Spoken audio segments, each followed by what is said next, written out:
Hey, welcome back to Spirit Music Meetups. Mike Burris here. My old drum set uh, teaching website was called Teach Me to Drum, but spiritmusicmeetups.org is obviously an organization, but you teach one another. I'm just wearing one of the hats, and I teach a lot of students here in Tucson, Arizona, so if you're here, great, I'll help you out. Otherwise, use the website under the drum tab, and if you're a musician, look at the music tab. And there's a way to meet one another, and that's the meetups tab. The media tab, obviously, is I think it's the last tab. That is, reference to all the videos that I have. But I try to put the videos in organization on the pages, the individual pages that belong to it. So definitely teach one another. It's to encourage one another daily, right? We live in troubled times. We need encouragement. So what I'm going to be going over today is in the page on mechanics, technique, how to develop your technique. Now there's a page there for hand technique, all right? Stick control, hand technique. And then there's one for feet. So I'm going to be working on the hands right now. There's a great book that everybody really should have. I believe on the drum page I have recommended books, and it's George Lawrence Stone Stick Control. It's been around for a long time. A lot of people reference it. Jim Chapin learned, I believe, directly from George Lawrence Stone. Maybe Joe Morello. But the very first thing, this is very old. When did I get this? I got this so long ago. It's 1985. No, 1935. I didn't get it then. But I got it when I was just getting into drumming. But I've used it over and over. So it's falling apart. I've taped it, keep it together. But they, on the very first page, has this thing called single beat combinations. You see that? See that? Single beat combinations. Now, this is really the basis, and it goes on for pages. It's not, it has some organization to it, but it's really teaching you how to control your hands and develop form, technique, which is going to affect your speed and your endurance and even your power, your volume. And I have done this a little bit more in an organized, systematic, progressive fashion. Progressive means, pros means towards, it's a Greek word preposition meaning towards and connecting with, interfacing with. So gression is movement. So progression means to move forward. Regression means to go backwards. So when I think of sticking combinations, I have done an exhaustive PDF file you can download. It's amazing.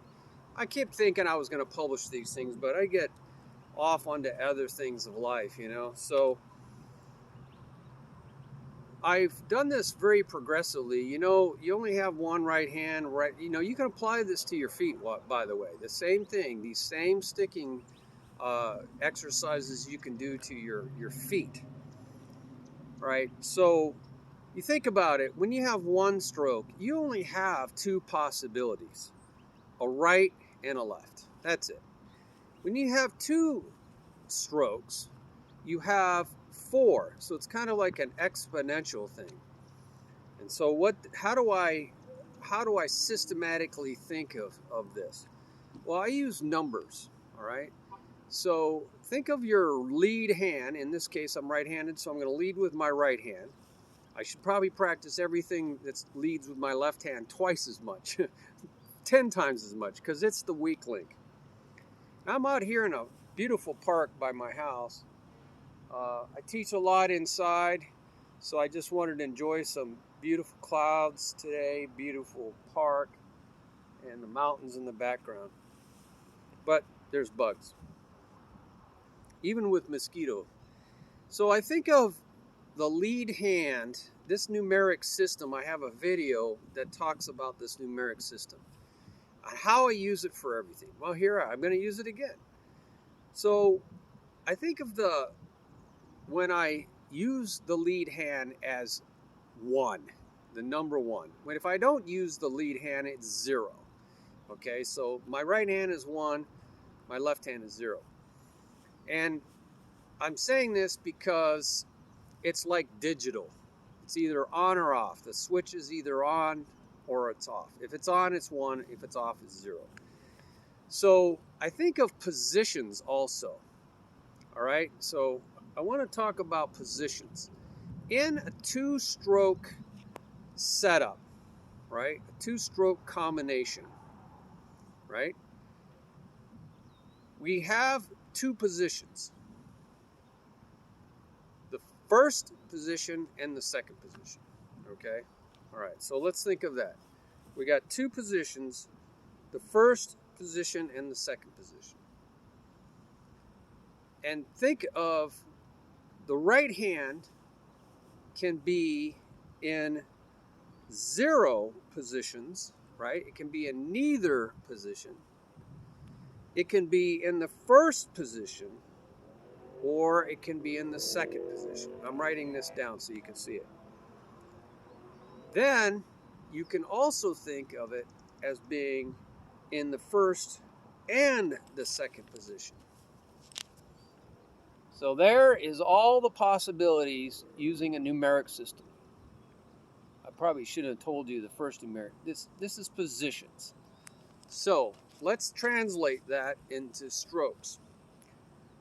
Well, 0, my right hand, lead hand, in no positions would be left, left.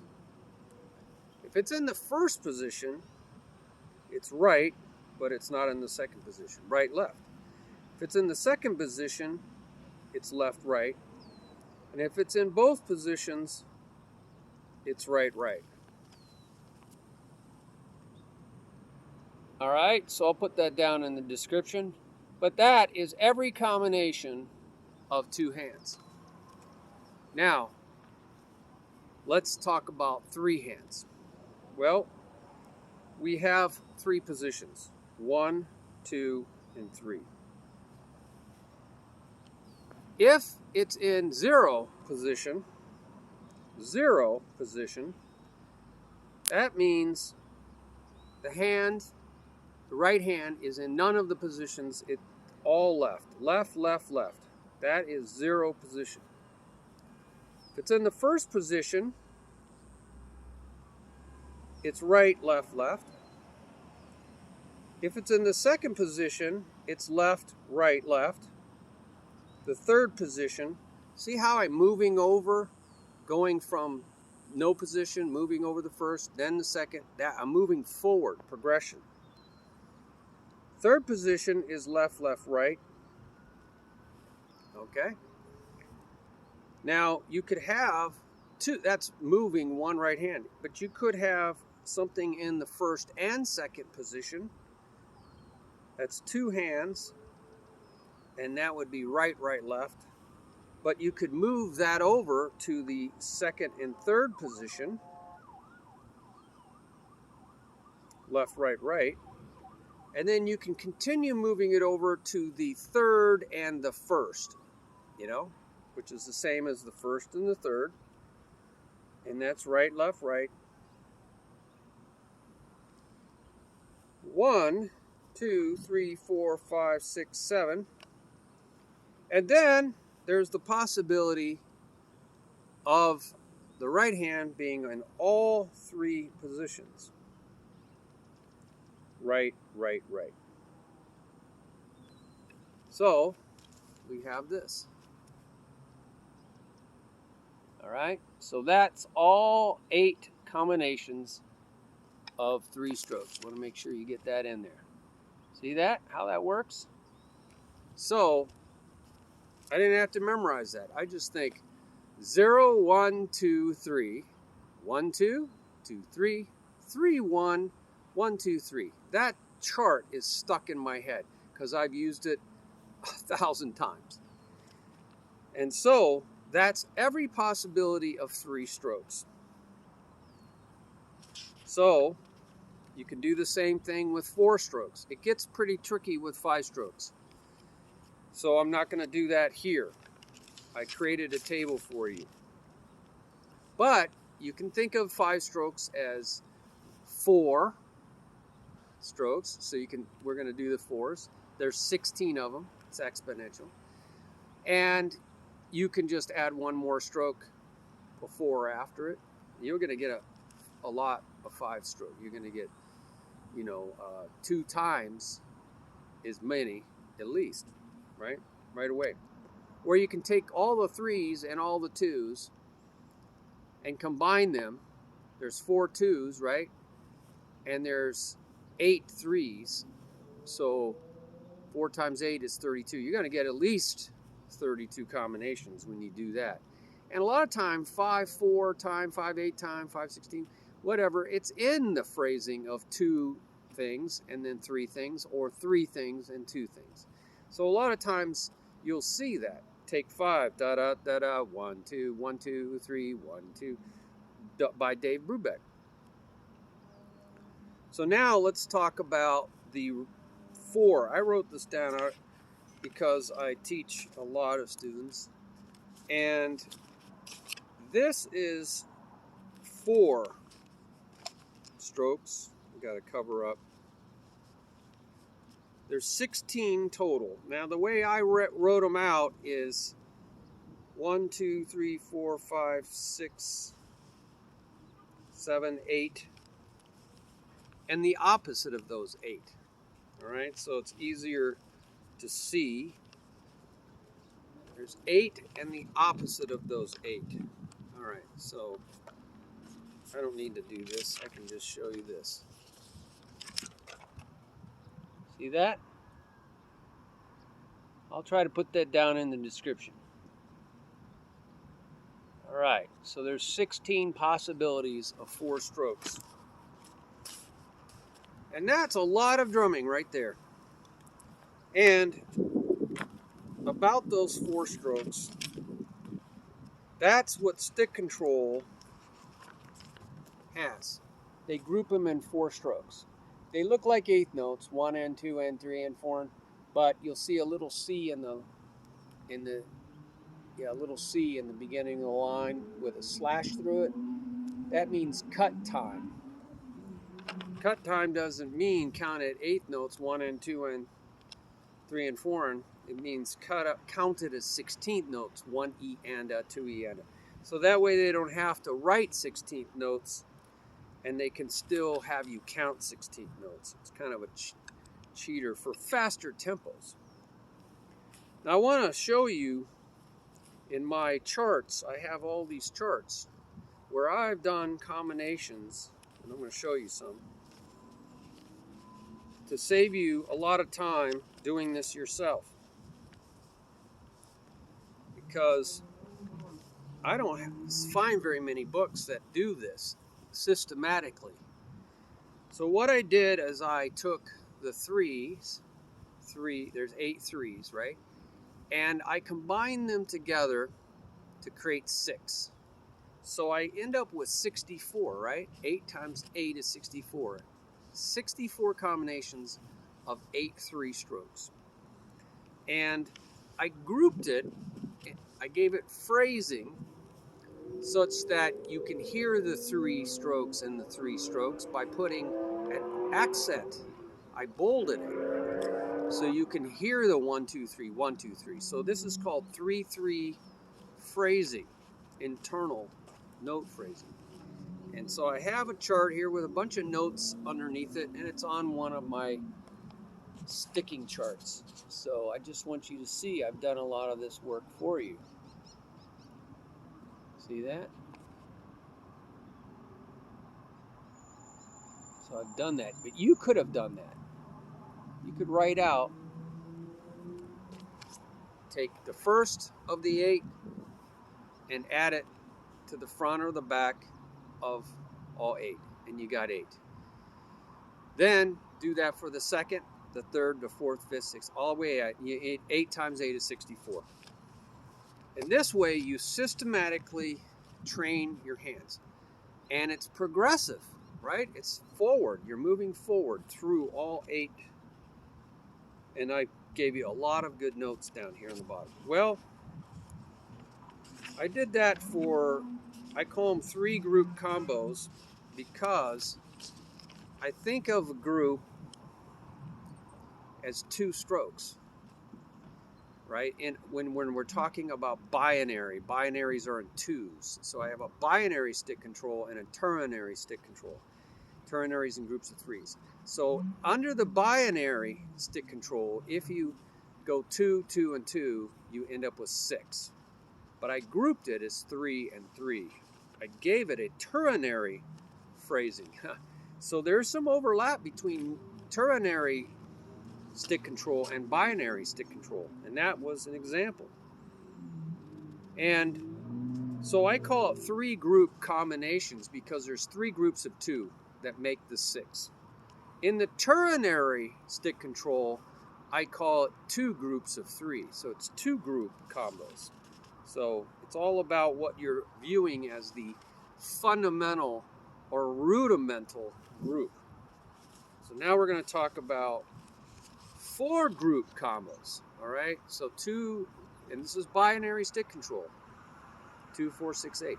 So I got a group of 2 notes, 2 strokes, and I've grouped that in 4 times. 4 times 2 is 8, so it created 8. But I gave it a 4-4 phrasing, so you can see the 4 notes, the 4 strokes. And 16 times 16 is a much bigger number, right? And I didn't print them all out. I did. Haha, 256.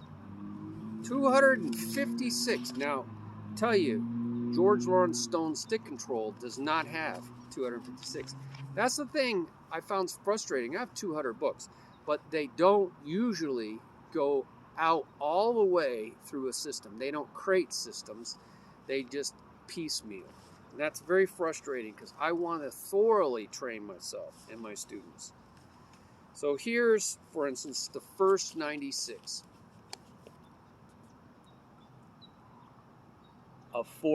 Of 16 4 strokes, right? 16 times 16, 256.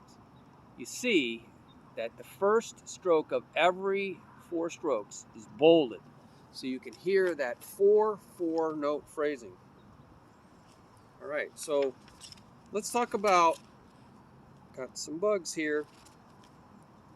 Let's talk about how to interpret these. All right, George Lawrence Stone. We'll start out with George Lawrence Stone, and then we'll talk about some of these others. How to practice them, how to train your hands. All right. You can see I marked this book up a lot over time, trying to help students see this. So I'm going to explain how this works.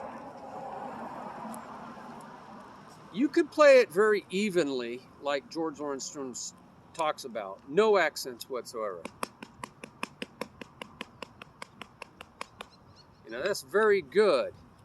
Draw a line. I actually have on my mirror, I have bungee cords, and I raise the bungee cord to where I want my sticks to go to, so I can look ahead and I can see my sticks hitting exactly where they need to be. Now I can see them in relationship to my shirt. Okay, so it's very important to train your hands to play evenly, but I think it's really important to learn how to play with accents. Now, I talk about this in those PDF downloads. You definitely, if you want to help donate, it took a long time to create these. There's a donate button there. So let me give you an example of right, left, right, right. And the opposite of it, left, right, left, left. And they have names for a lot of these. This is called a paradiddle. So that's a rudiment called paradiddle. And it looks like this. I made the right and the left large so you can see that. So to get fast, you have to learn to get your hand into position as soon as you can. Always prepare, be prepared, just like the Boy Scout motto. Maybe it's the same motto for the Girl Scouts. So you have to work backward from the accents. So I'm going to work backwards from this left accent. So I'm going to work backwards. If I have to be up in the air this high to come down and play that accent, I have to get my hand up as soon as it's playing quiet, when it's done with that. So I put a little slash working backwards, or an arrow, or a dotted line, however you want to do it, a little tick mark.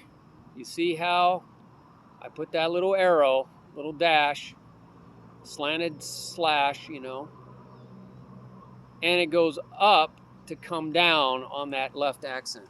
I'm going to do the same thing working backwards for the right hand accent. See, I'm still going, I'm regression. I'm going backwards.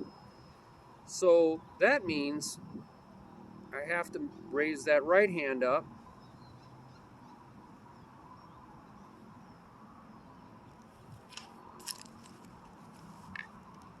I have to raise the right hand up at the end, right? You see that? In order to get ready to come down at the beginning of the right-handed paradiddle. So the rule is, now I have to talk about one other thing. There's really usually only 4 stroke types, and I have a whole video on this, but there are actually 9. But the 4 major stroke types. We also have to look forward after the accent. So we had to be prepared by raising our hand to get ready for the accent. So we had to look backwards. Now we have to look forwards to see what that hand has to do after it's played. Now, if you do this right, you usually only ever have to look backwards, and it will take care of everything.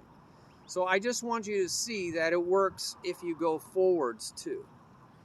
So you don't have to do the forwards. You definitely have to do the backwards. You have to be prepared. So this right hand, get over here on the side. This right hand, when it's done, right, it's quiet, it comes down and hits. Does it go back up or does it stay down? Well, you have to look forward, and the next time it plays is this little right hand. If it was a big right hand, it would have to go back up. As soon as it came down, go back up to come down. If that was a loud, accented right hand. So you would have known that working backwards. You would have known that because if this was a loud right hand, you would have had to work backwards, and you would see this right hand and you would know it's going to go back up to get ready for another loud right hand. So that's why I say if you do the backwards thing, right, you'll be fine. But I want you to see that it works forwards too. So this big right hand is going to stay down. So I kind of do this, kind of shows that it stays down. And then that right hand stays down because it doesn't play loud. And it stays down to play this little right hand. Well, the same thing happens with this big left.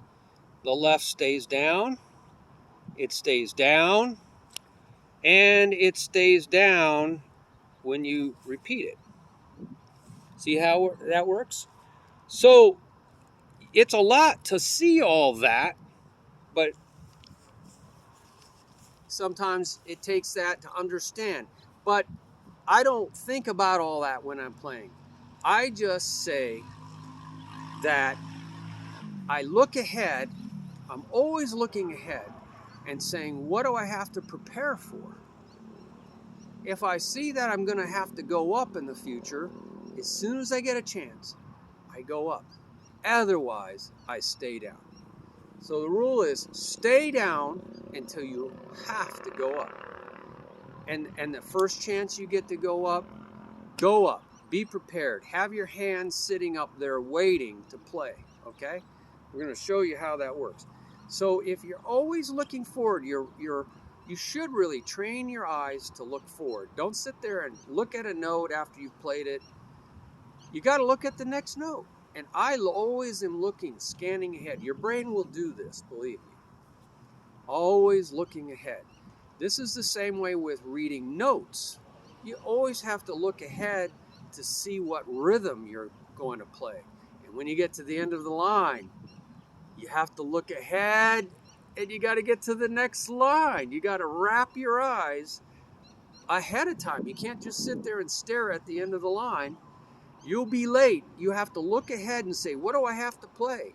What rhythm do I have to play? Is there an accent there in the beginning? So it's all about training your eyes. You do this slowly, like with speed reading classes. I took one of those.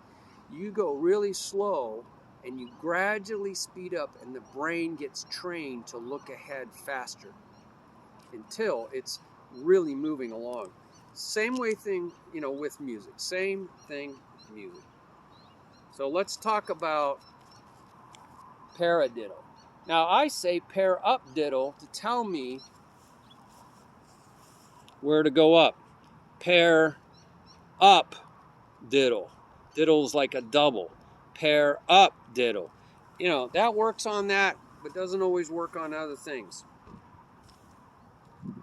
So we're accenting the first stroke of every 4, right? That's what we're doing. We're accenting the first stroke of every 4 and looking ahead, but I know right off the bat I have to be up here to play the first stroke. So this is the rule. Be prepared. I'm prepared. Pair up diddle. Pair up diddle. So that's a really good mnemonic to learn the paradiddle. But I can just look at that right, left, right, right. Right, left. I can raise my voice when I see, I have to be up because the next time it plays, it's loud. Pair up. So it's going to sit here in the air for quite a while that diddle plays. Pair up, diddle, pair up, diddle, pair up, diddle, pair up, diddle, pair up, diddle. Whatever it takes for you to learn. Most of the time I'm just saying right, left, right, right. Right, left, right, right. Left, right, left, left. Right, left, right, right. Left, right, left, left. What slows people down is not getting up.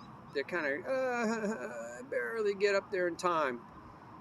And it slows them down as you get going faster and faster. What also slows you down is doubles. And there's a lot of techniques for playing doubles and triples.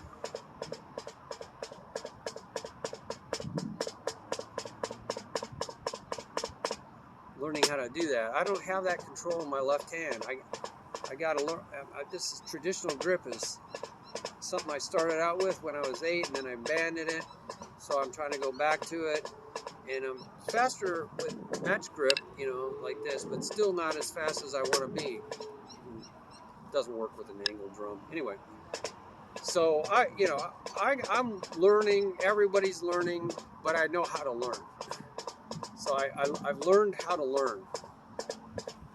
And my muscles aren't as fast at 62 years old. But who's going to do this for very long, right? So you got to do drills that accomplish the same thing, that keep you active and your mind's active and you're having fun. You're going to be staying awake if you're having fun, right? So here is the pair up diddle. Pair up diddle, pair up diddle, right, left, right, right.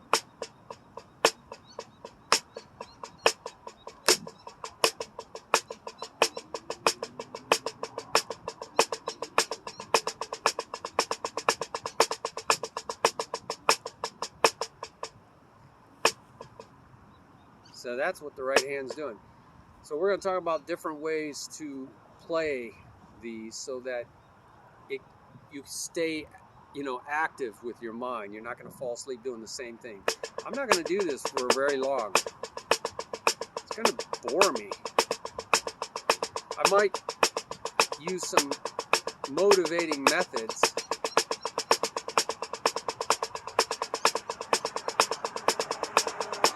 What kind of motivating methods would you use? Put those down there on the comments. I will use a metronome. Set the metronome. Click, click. I love that stuff. Click, click, click, click, click, click, click, and just see if I can increase that metronome speed. That's motivating to me, so I'll put more time into it. I might set it to eighth notes, because if I count this, instead of 1, 2, 3, 4, 1, 2, 3, 4, I could count it 1 and 2 and 3 and 4 and 1 and 2 and 3 and 4 and, or I could count it 1 E and a 1 E and a 2 E and a 3 E and a 4 E and a. So you come up with all kinds of ways to count it, and you can set your metronome to any of those. So I could set my metronome to play eighth notes. Click, click, click, click, click, click. I want to hear the 1 and 2 and 3 and 4, and I want to hear the difference. And I'm going to play 16ths. So I'm going to go 1 and 2 and, so I'm just saying 1 and 2 and, just like the metronome. 1 and 2 and 3 and 4 and 1 E and 2 E and 3 E and 4 E and 1 and 2 and 3 and 4 and 1 and 2 and 3 and 4 and 1. So when you go faster and faster, wind's kicking up. When we go faster and faster, you don't want the metronome just go tick, tick, tick, tick, tick. You can't even hear what it's doing, right? It's just noise. So you're not going to line up to it anyway. So you set the metronome slower to play eighth notes instead of 16ths. I'm not going to go tick, tick, tick, tick. Maybe I'll put a metronome about that speed.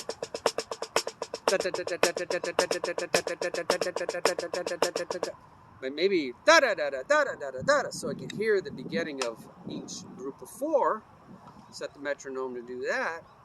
But anything faster, I'm going to set it eighth notes. 1 da da da da da da da da da da da da da da da da da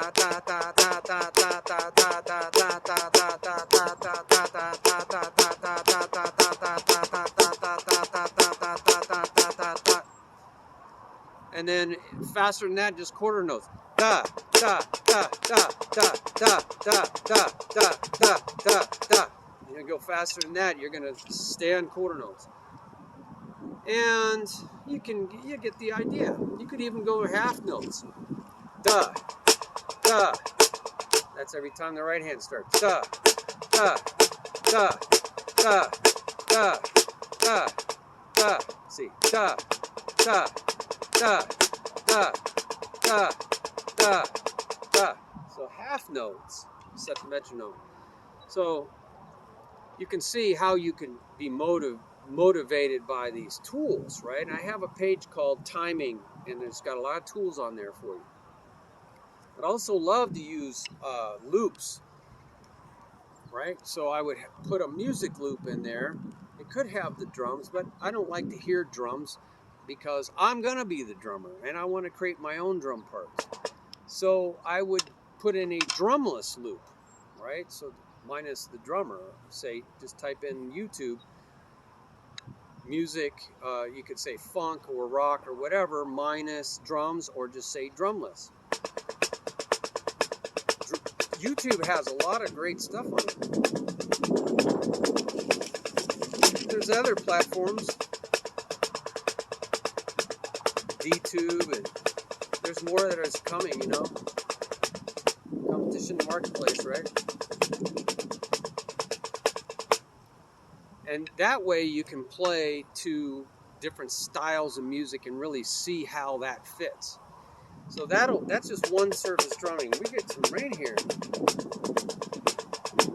I'm going to hide the books so it's on there.